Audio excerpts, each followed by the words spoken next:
જય શ્રી રામ દોસ્તો, મારું નામ હાર્દિક છે. ટાઈમ હાર્દિક યુટ્યુબ ચેનલમાં આપનું સ્વાગત છે.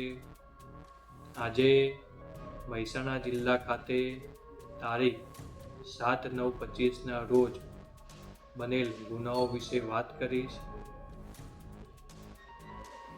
જેમાં ચોરીના હેડમાં એક ગુનો બનેલ છે, મારામારીનો એક ગુનો બનેલ છે, વાહન અકસ્માતના 2 ગુના બનેલ છે, ગુમ જાણવા જો ફરિયાદ 2 દાખલ થયેલ છે.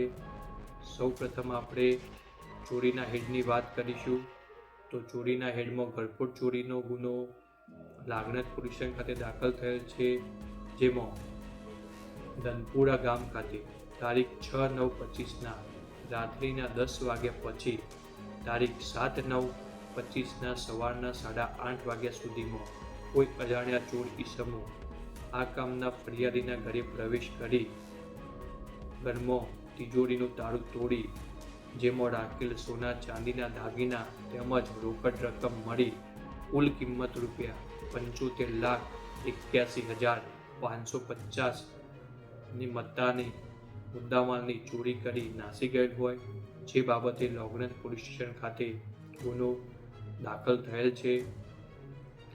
મારામારીની ફરિયાદની વિગત જોતા સતલાસના પોલીસ સ્ટેશન ખાતે ગુનો દાખલ થયેલ છે.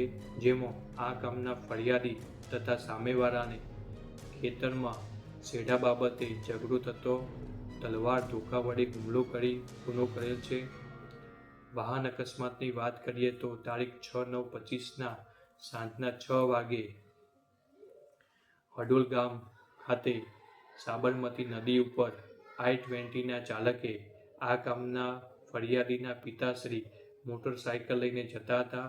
તેઓને અડફેટે લઈ ટક્કર મારતા ગંભીર ઈજાઓ પહોંચાડી નાસી ગયેલ હોય, જે બાબતે સતલાસના પોલીસ સ્ટેશન ખાતે ગુનો નોંધાયેલ છે. તેમજ તારીખ 7/9/25ના સવારના 11:30 વાગ્યાના સુમારે ઊંઝા હાઈવે સર્કલ બસ સ્ટેન્ડની બહાર આ ગામના ફરિયાદીને બસ ચાલકે ગંભીર ઈજાઓ પહોંચાડી ટક્કર મારી નાસી ગયેલ હોય, જે બાબતે ઊંઝા પોલીસ સ્ટેશન ખાતે ગુનો નોંધાયેલ છે.